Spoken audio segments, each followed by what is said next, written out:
यहाँ की स्ट्रैटेजी है वो एक बार वापस डिस्कस कर लेते हैं। और एक चीज़ मैं बार बार हमेशा लोगों को बोलता हूँ कि बड़े ट्रेंड को पकड़ के रखें। ये बड़ा ट्रेंड वायलेट होगा सिर्फ और सिर्फ 200 डे मूविंग एवरेज के नीचे, जो कि अभी यहाँ से बहुत नीचे है। तो जब भी बड़े ट्रेंड में कोई भी काउंटर ट्रेंड मूव मिलता है वो हमेशा आपके लिए एक अपॉर्चुनिटी होती है। और अगर बड़े ट्रेंड में, इसका मतलब क्या, अगर बड़े ट्रेंड में गिरावट आए तो उस गिरावट से डरना नहीं है, उस गिरावट को एज अपॉर्चुनिटी यूज़ करना है हमेशा। और मैं ये इसलिए भी कह रहा हूँ कि ये नहीं कि सिर्फ कल मार्केट में 100 पॉइंट की रैली आ गई या 200 पॉइंट की रैली आ गई, जो हमने एक्सपेक्ट भी किया था कि 200 पॉइंट की रैली आ सकती है, नहीं भी आई होती है। आज अगर हम वापस भी गिर गए और अगर उस मार्क को हमने फिर भी ब्रेक कर दिया, तब भी मेरा व्यू वही रहेगा कि अगर आप एक इन्वेस्टर हैं तो अच्छे शेयर खरीदने का टाइम करेक्शन में ही आता है। अच्छे शेयर आप करेक्शन में खरीदेंगे तभी वो जब अगला अप ट्रेंड आएगा उसमें आपको रिवॉर्ड करता है। ये मार्केट का नियम है।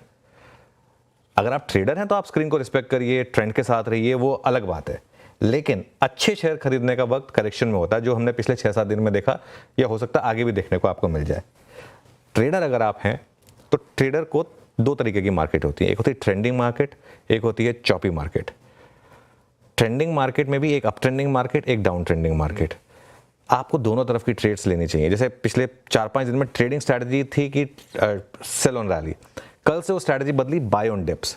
ठीक है, अब अगर कल का लो ब्रेक हो गया तो वापस सेल ऑन रैली हो जाएगा मार्केट, लेकिन अब वापस एक मार्केट में स्ट्रैटेजी बनी है बाय ऑन डिप्स। ठीक है, मेरे ख्याल से शॉर्ट ट्रेड अब खत्म हुई आशीष। अब यहाँ से आप वापस लॉन्ग रहिए, डिप्स पे बाय करने की कोशिश करिए, कंसोलिडेशन पे बाय करने की कोशिश करिए। शॉर्ट अब तभी बनेंगे, नए शॉर्ट अब तभी बनेंगे जब आप कल के लो के नीचे जाएंगे, रिसेंट लो के नीचे जाएंगे। 2-3 कारणों में बता देता हूँ, उसके बाद हम मॉनेटरी पॉलिसी और ग्लोबल फैक्टर्स डिस्कस करेंगे।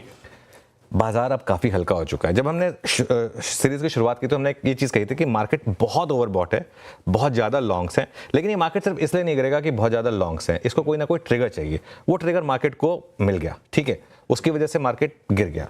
अब यहाँ पे मुझे लग रहा है कि मार्केट बहुत हल्का हुआ है। एक तो एफआईज नेट शॉर्ट में, अच्छा कल भी रैली बड़ी हुई है, लेकिन कल भी एफआईज ऐसा नहीं है कि जो वो कोई लॉन्ग ऐड हुए, उल्टा कल और शॉर्ट ऐड हुए हैं।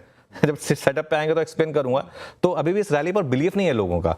लेकिन एक अच्छी चीज़ जो हुई, हमने डिस्कस भी की थी ये, कि एफआईएस भी बेच के थक जाएंगे बियॉन्ड द पॉइंट, क्योंकि मार्केट में रेजिलियंस इतनी है। कल भी आप देखिए एफआईएस की सेलिंग की इंटेंसिटी कम हुई है। और परसों भी एक चीज़ रियलाइज हो गई थी कि जितना एफआईएस बेच रहे हैं उससे ज़्यादा डीआई आप खरीदने को तैयार है इस मार्केट में। तो क्योंकि अब लेवल आ गए हैं उस लेवल के जहां पर डीआई उस कैश को डिप्लॉय करने के लिए तैयार है। पुट कॉल रेशियो कल की रैली के बाद भी ओवरसोल्ड है, 0.74 पर हैं हम इस समय पुट कॉल रेशियो में। और अगर मेरा वो बॉटम का व्यू सही है, अगर इसमें बड़ा अगर है, अगर गलत हुए तो गलत हुए, तो यहाँ से बड़ी रैली होगी। तो रिस्क रिवॉर्ड आपके फेवर में है।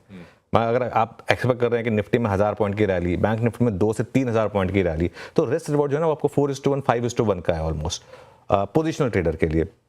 हाँ, थोड़ी बहुत वॉलेटिलिटी होगी मार्केट में, थोड़ी बहुत जैसे कहते हैं ना वायलेंस कई बार मार्केट में होगी, लेकिन व्यू वही है अब इस समय मार्केट में कि जो फैक्टर्स हमारे अगेंस्ट थे अब वही फैक्टर्स हमारे फेवर में काम करेंगे। चाइना की मार्केट देख लीजिए आप, क्रूड देख लीजिए आप, और पॉलिटिक्स देख लीजिए आप।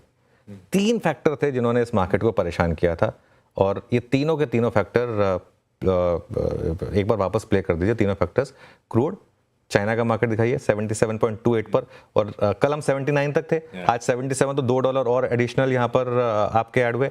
उसके अलावा आप चाइना का मार्केट फायर करते हैं, और उसके अलावा आप ये जो मैंने कहा कि पॉलिटिक्स, एक बार दिखाई जरा चाइना क्या कर रहा है इस समय।